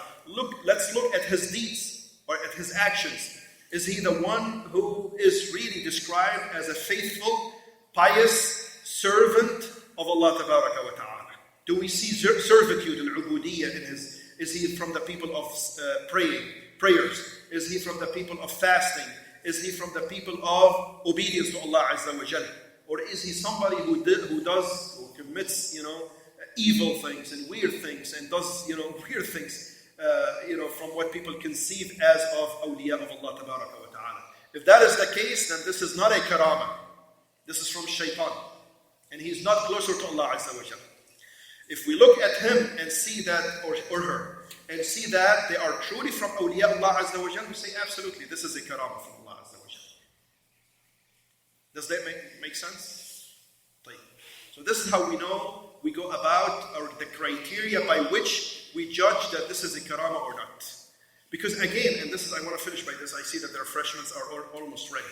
Brothers and sisters, we have to remember that from the outside, from the outward, al-karama, which is from awliya ar-Rahman, and the supernatural things that are from awliya al-shaytan, they may be very similar from the outside. They may be very similar. Both of them are supernatural things. So you can't say, based on the supernatural thing that's happening, that this is a wali of awliya Allah. Because it may happen from other than awliya ar-Rahman. It may happen from awliya al-shaytan. So what you have to do is, you don't actually go from the supernatural thing and judge the people based on it, but rather you should look at the person himself or herself. You look at them, are they truly a wali of awliya Allah? And if that is the case, then we say this supernatural thing is a karama. If not, if they cannot be described as believers, as pious people, then we say this is from a shaitan. This is not a karama. Don't fall for it. It is a test from Allah Azza wa Jal. And I did mention it last time. I think I did. Just a rapid, quick reminder that some people may ask, like, why does Allah Azza wa Jal allow these people to be able to do supernatural things? Why? It is a test and trial from Allah Tabaraka wa Ta'ala. So that He sees who falls for it and who has the knowledge and who stays away from it, and say, no, this is not karama from Allah Tabaraka wa Ta'ala. Yani it is a fitna to test the people with.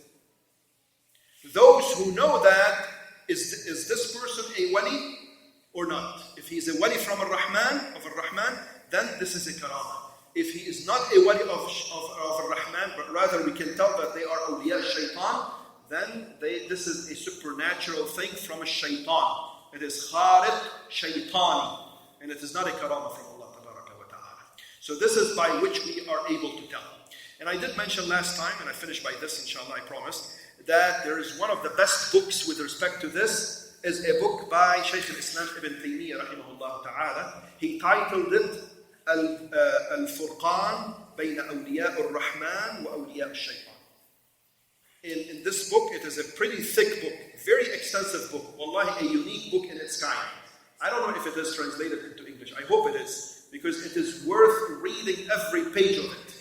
If you read this book, you will be able to tell, it goes into great details by which you are able to tell those which are awliya ar-Rahman and those who are awliya al-Shaytan, who play tricks on people to make them think that they are from al-awliya, or so-called awliya. And they are indeed awliya, but of who? Awliya al-Shaytan. They're not awliya ar-Rahman. A big difference between the two. May Allah subhanahu wa ta'ala give us the tawfiq to see that which is haq as haq. Let's take a 15-minute break, inshallah. There are some refreshments. Please join us for them. And then, inshallah, we'll resume after that.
They say it will come from Turkey, but a lot of people who look at me, they say, oh, you're Turkish. I'm Lebanese.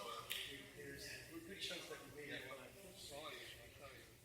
You say, okay, here you go. A lot of people think that I'm Turkish. But alhamdulillah, I'm Muslim. Please join us, inshallah. Like it.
Assalamu alaikum. Inshallah, we're going to start again in 3 minutes. We're going to start again in 3 minutes, inshallah.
Inshallah, if we can head back, I guess we're going to start.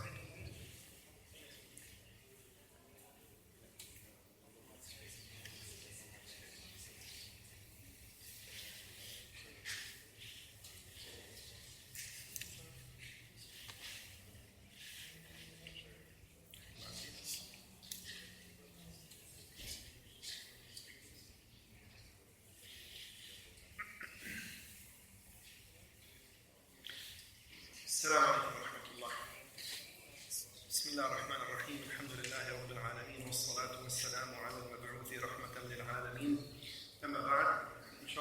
we continue where we left off.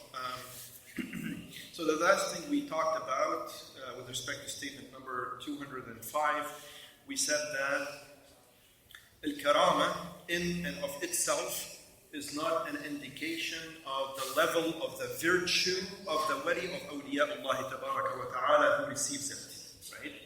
We said, as a matter of fact, the wali of awliya Allah tabaraka wa ta'ala who is stronger in their faith and stronger in their piety to Allah tabaraka wa ta'ala, and who has a greater level of virtue in the eyes of Allah tabaraka wa ta'ala, from his honoring to that servant and from his love to that servant, is that Allah Azza wa Jal may choose not to actually supply them with al-karama, but rather to leave them for the test, so that they succeed in the test and they pass the test, which will actually even more elevate their status in the eyes of Allah tabaraka wa ta'ala, and not to give them from those supernatural things, right? These are given to the ones who are in need of that, right? To help them in their deen or in their dunya. And Allah Azza wa Jal supplies the awliya of Allah tabaraka wa ta'ala who may get weaker in their iman as a result of the testing, ibtila from Allah tabaraka wa ta'ala, if he was not given this karama from Allah Azza wa Jal. And some people, for example, may have a lot of ibadat, a lot of good deeds, actions of worship. But if they are tested by Allah tabaraka wa ta'ala, that may actually weaken the iman in their heart, and may actually weaken their piety to Allah tabaraka wa ta'ala, and may affect their heart, right? If they are not supplied with al-karama from Allah Azza wa Jal. So Allah Azza wa Jal supplied them with this karama because of their need for it, and based on their weakness rather than their perfection. And the more the person is more perfect in their iman and in their deen, they wouldn't require karama from Allah Azza wa Jal. You see that? The one who is weaker and who is in need, Allah Azza wa Jal supply them because of their need for it. Yani to help them out. And this is why it is ikram, why this is an honor, because they are in need of it, not that it is an indication of their perfection in their deen. You see the difference? So this is what we believe in with respect to al-karama. And this is what some people try to do. Yani they try to show that this person has a karama, then we have to actually follow them, right? And that this is an indication of their higher level of virtue or their higher degree in the eyes of Allah tabaraka wa ta'ala. And that is not the case. Yani the fact that a wali of awliya Allah received a karama from Allah Azza wa Jal, this in and of itself is not an indication that they are more knowledgeable in Allah Azza wa Jal, or that they are greater and higher in virtue in the eyes of Allah Azza wa Jal, or this is somebody who we ought to follow and stick to, and take their actions and take their speeches and their sayings as a role model, and follow them in that, just because they received a karama from Allah tabaraka wa ta'ala.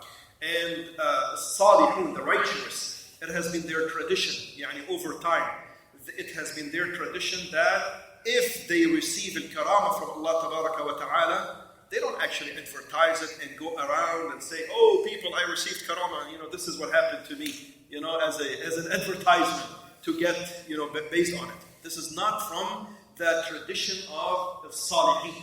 On the contrary, they try their best and they strive to actually hide it and not to make it known. They keep it to themselves.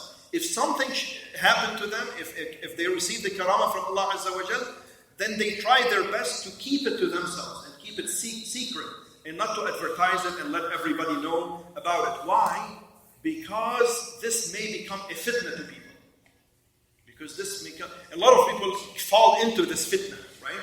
And these righteous people, obviously they receive this karama from Allah Azza wa Jal because of their walaya to Allah Azza wa Jal, which means that they know what Allah Azza wa Jal deserves from people, from being attached to Allah Azza wa Jal, and from obedience to Allah Tabaraka wa Ta'ala, and actually inaba to Allah Azza wa Jal, and not to people, not to awliya. So this is why they keep it secret, so that people don't attach to them, but they attach to Allah Tabaraka wa Ta'ala. And this is what a lot of people, the moment they see, or it is known that this person is a wali, has a karama, people, they stick to them. they actually attach to them and they forget about Allah Azza wa Jal. And this is al-fitna. Wal-'iyadhu billah. This is actually from the test and trial. Instead of keep attaching to Allah Tabaraka wa Ta'ala, they attach to people. And this is again from one of the reasons we talk about that the Sahaba, that we did not hear a lot of karamat from the Sahaba. Like I said, because of their stronger iman and stronger religion, right? Also, one of the reasons is that it is possible that more karamat have happened to them, or they may have received more karamat than what is known, but they kept it to themselves. So nobody ever knew about it. And we may never know about it, as a matter of fact, right? So this is one of the reasons, because they kept it to themselves. And tabi'een and tabi'een, a lot of them, they actually kept it to themselves. But over time, and as people get weaker and weaker in their religion, then this is when they started to actually open up and talk about it and make sure that everybody know about it. If they received a karamah, then they start advertising it, make sure that everybody, to spread it among people and don't hide it, but rather tell everybody about it. And this is why what is the duty of every true believer is to actually don't believe in those who received the karamah, that we should actually attach to them and stick to them, but rather stick to Allah Tabaraka wa Ta'ala. And only believe that they received the karamah because they achieved these two attributes, al-iman and al-taqwa. So we believe that they received this karamah because of their iman and their taqwa to Allah Tabaraka wa Ta'ala. And it is an indication of the love of Allah Azza wa Jal, obviously to these people, right? But as far as we are concerned, we should ask Allah Azza wa Jal for steadfastness and not to be fascinated by these karamat that they received. This is for them, not for us to be fascinated by it. You know what I'm saying? We shouldn't let ourselves fall into the fitna in these karamat. This is a karamah, Allah Azza wa Jal honored them. This is an honor to them, to those awliya of Allah Tabaraka wa Ta'ala. And it is an indication of the love of Allah Azza wa Jal, obviously, if they are true awliya.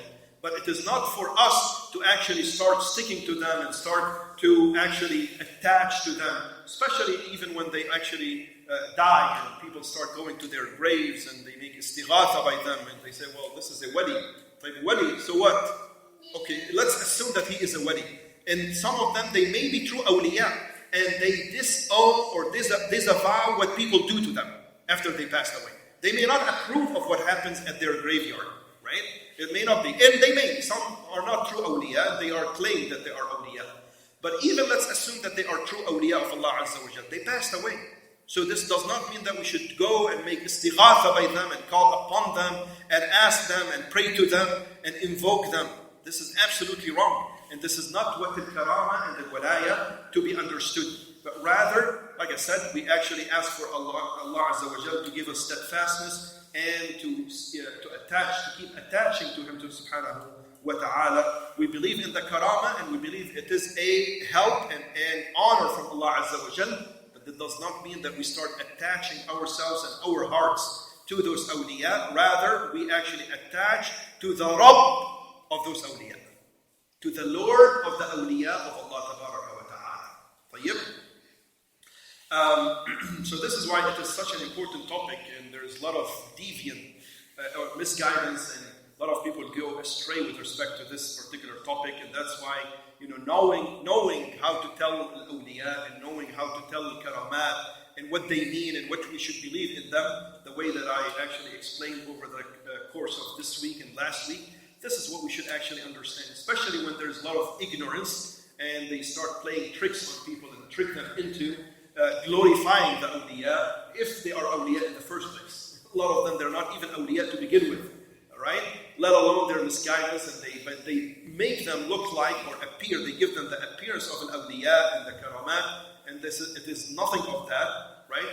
People literally start worshipping them and start submitting to them and start glorifying them and revering them, even after their death. They start going to their graveyards, and this is wal-'iyadhu billah, from shirk and from al-dalal al-ba'id. This is not what al-awliya for and not al-karama what it is for. This is not how we should understand it. And this is why in these times of ignorance and times of surreal things, it is even more important to understand the awliya and what are the attributes of al-awliya, sifat al-awliya that we talked about, and what al-karama and the different types of al-karamat, and what it is for. It is an honor from Allah Azza wa Jal for those who need it to support them, not to be taken by people as an indication that we should actually go literally worship them and submit to them. Allah Azza wa Jal is the one who deserves all of that, and we attach our hearts and all of our limbs and all of our acts of worship should be directed to Allah Tabaraka wa Ta'ala, not to al-awliya. This concludes, inshallah, the commentary of this statement. Before we move forward to the next one, inshallah, if there are any other remaining questions.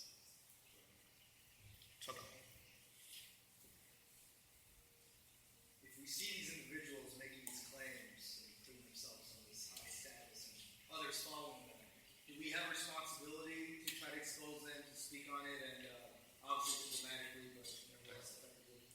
So the brother is asking a very good question, excellent question as a matter of fact. He's saying those so-called awliya, those who try to actually call people to them, or other people call people to them, right? So it is either they claim it to themselves, or it is claimed to them, right? Other people claim it to them. They say, oh, this is a wali. So is it our duty to expose them if they're not true awliya? And the answer to that is absolutely. If you see people are being deceived by them, like I said, the first criteria and the most important criteria that we learn today is we look at the person. Let's examine that person and see, is he truly or is she truly a wali? Whether they claim it to themselves or whether it is claimed. It is a claim. Like, let's take a look. Let's examine.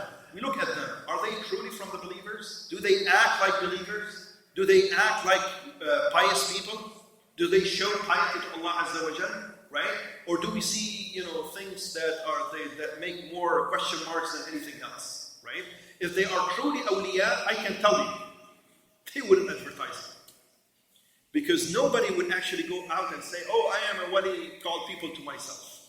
This is not from the attributes of the believer, and I believe we did talk about that. That Allah Tabaraka wa Ta'ala says, فَلَا تُزَكُّوا أَنفُسَكُمْ هُوَ أَعْلَمُ بِمَنِ اتَّقَى. Do not self-praise. Do not say, I am a believer, I am a pious, I am such and such, I am this person, I am that, I am this and I am that. No true believer would do that. I am an alim, I respect me. This is not from the attributes of the believers, of the pious people. SubhanAllah, this is the first indication, to be frank with you. They're either ignorant or really deviant people. You can tell right away. Because this is from the orders of Allah Azza wa Jal. فَلَا تُزَكُّوا أَنفُسَكُمْ. تَزْكِيَةُ النَّفْسِ. Self-praise is not an indication of righteousness. Allah Azza wa Jal is the one who knows truly who is a believer and who's not.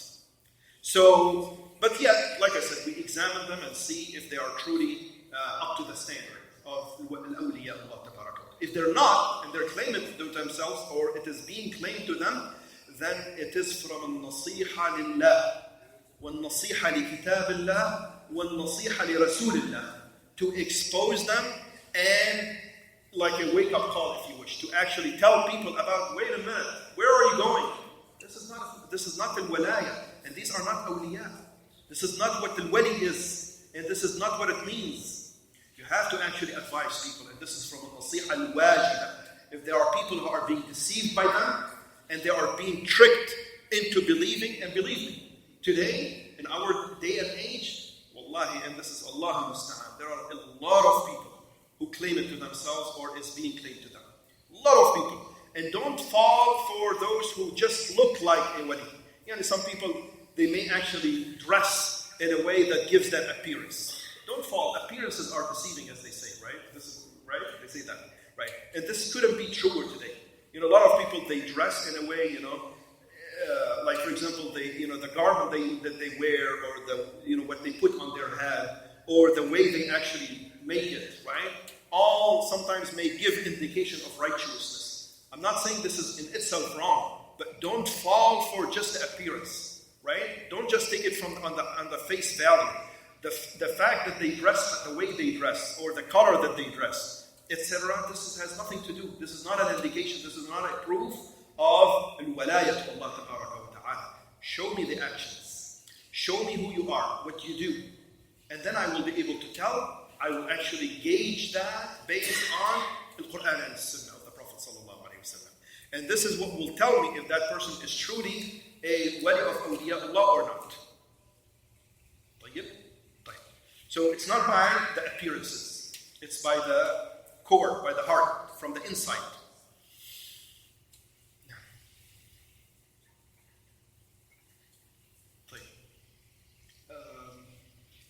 Before that, inshallah, I saw, did you raise your hand? Yes? Okay. Anybody who raises his hand, I'll take it as a question. You have a question. So be careful. No, I'm just kidding. I saw his hand raised, so I figured maybe he has a question. And no problem. I mean, if you have a question, by all means, do ask questions, inshallah. Type. I think this was a question from last week. Somebody sent it over the internet. He said, when people come to the grave of a righteous person and they get what they wish, is that considered a karama for the one in the grave? First of all, al-karamat is for the ones who are alive. So there is no such a thing, a karama by a deceased person. Deceased person, he's deceased. Khalas. It's going to a stop. إذا مات ابن آدم انقطع عمله إلا من ثلاث. If the son of Adam, when the son of Adam dies, then their action come to a stop except in 3 ways, right? You know the hadith, the famous hadith. So there is no such a thing as a karama from a dead person. That's one. Second, some people go to the graveyard and they stay making dua to the deceased. They call upon them, right? And they ask them to intercede or to ask Allah Azza wa Jalla to get them, such and such, or, this need that they have. And that may actually come true. They may get what they want, or they may get what they wish for, or they may get what they invoke that deceased to get. Is that an indication that this actually is something that we should do? Not at all. It happens, it may happen sometimes because this is a test and trial. It is an ibtila and fitna from Allah Tabaraka wa Ta'ala. A lot of people will tell you, I actually from experience, I did this and this. I went to this very famous grave for this great wali of awliya Allah Tabaraka wa Ta'ala. And I did this and this at the graveyard. And I didn't have children, or I didn't have this, or I was sick, or I was this, or I was that. And I prayed to him, and I invoked him, and I got what I wished for. That's not an indication that what you did is correct. That doesn't prove it at all. An experience is never a proof in the Sharia of Islam. Alhamdulillah, the sources of Sharia in the Islam are known. Quran and Sunnah and Ijma' al-Ummah, the consensus of the Ummah, and al-Qiyas, the analogy, drawing the analogy. This is the source of experience. Is not in any madhab that I know of as a source of, a proof, an evidence. It's never an evidence. So, and the second thing is, like I said, sometimes it happens. Now, why does it happen? Allah Azza wa Jal tests people with to see who will fall for this and who will say, no. The fact that it happened to them, that they got what they wished for, is not an indication that this is correct. We know what is correct. Allah Azza wa Jal taught us the path and taught us who we should actually invoke and who we should direct our hearts and our dua to. Allah Tabaraka wa Ta'ala. And He is the one who fulfills the needs, and He is the one who preserves, and He is the one who wards off the evil from us and protect us. احفظ الله يحفظك. And Allah Azza wa Jal is al-Hafidh. Wallahu khayrul hafidh. Like Yaqub alayhi salam said. طيب? So Allah Azza wa Jal is the one who protects the deceased. He is in need of the dua much like you are. He is the one, now that he is deceased, he is in much greater need to the dua, to make dua for him of maghfirah and rahmah, much more than you are in need for it. Let alone fulfilling your need. He couldn't do it for himself, let alone, even if he is the greatest wali, let alone to actually fulfill your needs. Ya Akhwan, Allah Azza wa Jal is the one who gives. Allah Azza wa Jal is the one who provides. Why should we go to man and woman when we go to Allah Azza wa Jal? He is the one who gives everybody. He is the one who provides, subhanahu wa ta'ala. He is the one who is the Lord of the worlds. How can you go to somebody who is like you? You want rizq you want something, sustenance from Allah Azza wa Jal? Go to Ar-Razzaq. He is Abd al-Razzaq like you are. Abdul Razzaq. This wali is Abdul Razzaq. Allah Tabaraka wa Ta'ala, Razzaq being Allah Azza wa Jal. He is Abdul Razzaq like you are Abdul Razzaq. Yani the status, your status and his status. You know what I'm saying? He is Abdul Razzaq like you are Abdul Razzaq. Why go to Abdul Razzaq when you should go to Al-Razzaq himself, subhanahu wa ta'ala? This is what we're supposed to do. And notice, and I think I may have mentioned it a long time ago in this commentary, early on, Allah Azza wa Jal, even for the martyrs, and these are, from the highest of awliya Allah Tabaraka wa Ta'ala. What did Allah Azza wa Jal says? What did Allah Azza wa Jal say with them, with regard to them? He's telling us about the delight that they are enjoying, right? That they are أحياء عند ربهم يرزقون. They are being sustained, not يرزقون. A big difference between يرزقون and يرزقون. Brother Hafiz Zahir, if somebody recites the ayah أحياء عند ربهم يرزقون, that changes the meaning 180 degrees. That means that makes those martyrs, they are the ones who provide sustenance. But this is not what Allah Azza wa Jal said. He said أحياء عند ربهم يرزقون. Yani they are being sustained. Who sustained them? Allah Tabaraka wa Ta'ala, Razzaq. He is the one who's providing the rizq. And who provided Maryam, the mother of Isa ibn Maryam? Allah Azza wa Jal. Why should we go to Abdul Razzaq? Let's go to Razzaq, the one who is giving sustenance, الذي يرزق الشهداء and يرزق الناس, all people. This is who we should go to. Who asked the question? Oh yeah, it was from the internet. So I hope that this answers the question, inshallah. Any other questions? Inshallah, like I said, I know we took time discussing this topic, but like I said, it is a much needed discussion. I hope that it opens eyes, inshallah, and it brings people back to the haqq and to recognize who wali is and what the karama is. Moving forward, inshallah, in those 5 minutes or so, inshallah, that we have left, in the statement 206, now Imam Abu Ja'far, rahimahullah ta'ala, he shifts into a new topic now, a very important topic, which is Ashrat as-Sa'a. He said, وَنُؤْمِنُ بِأَشْرَاطِ السَّاعَةِ مِنْ خُرُوجِ الدَّجَّالِ. And we have iman in the signs of the hour, such as the emergence of a Dajjal, sometimes called the false Messiah, right? Al-Masih al-Dajjal, Dajjal or Al-Masih al-Dajjal. Or sometimes they call him the Antichrist, which is the false Messiah, right? The true Messiah being obviously Isa ibn Maryam, alayhi salatu wassalam, who is a messenger of Allah Tabaraka wa Ta'ala. So in these statements, in the few following statements, he started to talk about this topic of Sa'a, the hour, and that there are signs to the hour or indications that indicate the hour. And he mentions in the next few statements some of them.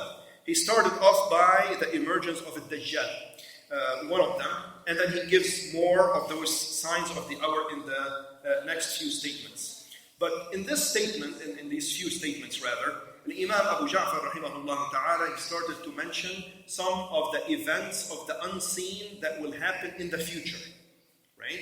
That we were told about them in the book of Allah Azza wa Jal, the Quran al-Kareem, and in the Sunnah of the Prophet sallallahu alayhi wa sallam, and what has been mentioned to us in them from events that will happen in the future, either before, sometime before the hour, Sa'a, or shortly before the hour, right?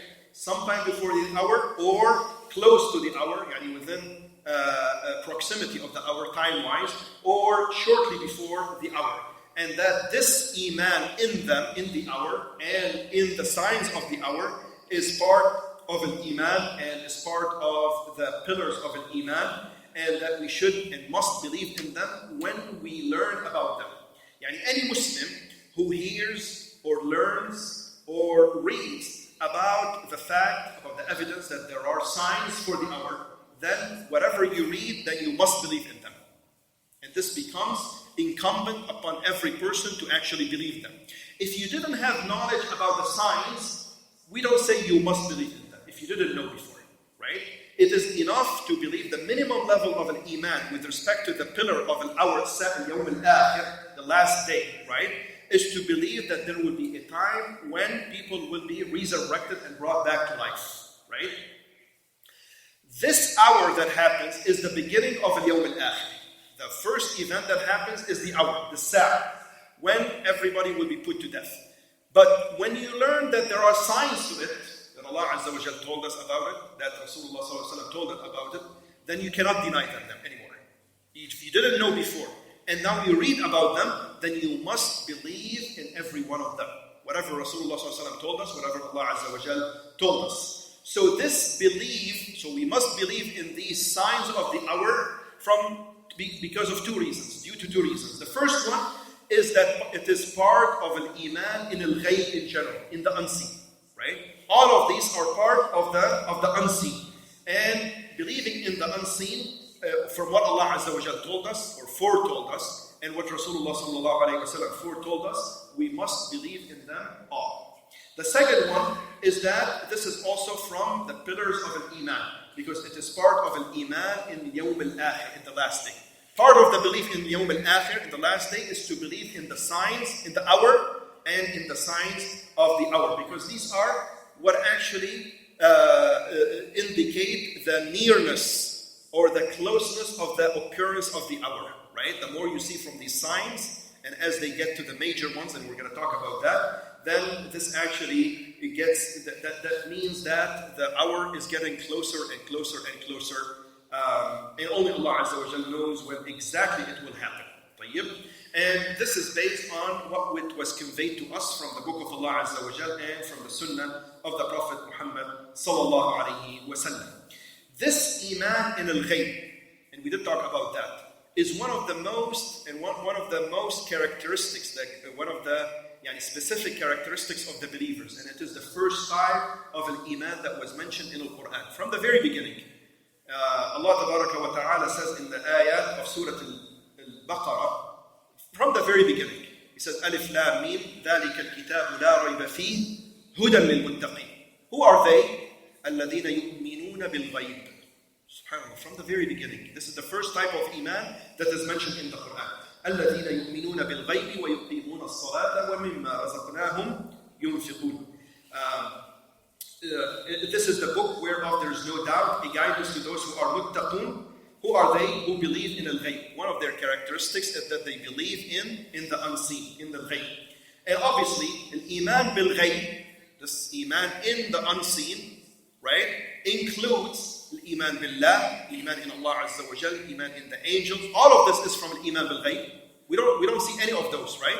So al-iman in Allah Azza wa Jal, al-iman in the angels, al-iman in the books and in the messengers and in the last day and in the qadr of Allah Tabaraka wa Ta'ala, all of this is from al-iman bil-ghayb and is part of al-iman bil-ghayb. So this is an important part of al-iman in the unseen. And the reason Imam Abu Ja'far is mentioning this statement is because there have been some deviant groups. Again, subhanAllah, every statement we said that there have been some groups who deviated from it, subhanAllah, managed to deviate from this. There are a lot of several deviant groups who actually do not believe, and they deviated from this understanding of Ahl Sunnati wal Jama'ah, and they do not believe in the signs of the hour. Why? Because their intellect cannot accept it. And obviously over time we see more and more of those. So for example, now there are people who actually question some of those signs of the hour. They question the validity of some of those. Right? So Dajjal, who is it Dajjal? Right? Or Ya'juj wa Ma'juj. Well, we don't see them. Where are they on earth? We were told that they are on earth, but where are they? We have Google Maps now, right? So where are they? Why can't we see them? Right? So their intellect cannot accept them.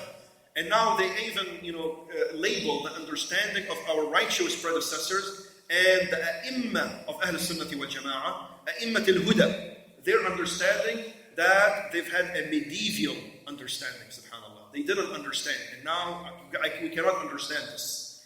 While those true believers, the true believers are the ones who submit to the text and submit to what Allah Azza wa Jal told them and what Rasulullah Sallallahu Alaihi Wasallam told them, even if we're not able to comprehend.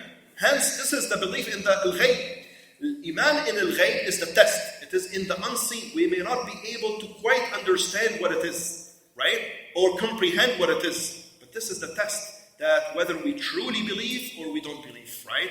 Or whether, the test is based on our intellect. So whatever Allah Azza wa Jal told us from the signs of the hour, or whatever Rasulullah sallallahu alayhi wa sallam told us from the signs of the hour, or ashrat, as-sa'a, from the descent of Isa alayhi salam, returning back to the earth, or from the emergence of the Antichrist or the false Messiah, Dajjal, or from the beast, etc., etc. All of these signs that Rasulullah sallallahu alayhi wa sallam told us, we actually believe in them as they have been conveyed to us. And inshallah, we're going to talk about them. And I see that we're running out of time. But with that said, what we're going to do next time, inshallah ta'ala, next Saturday, bi'idhnillahi tabaraka wa ta'ala, we're going to actually discuss the different types of the signs. There are minor signs and there are major signs. And we're going to talk about what each of them means.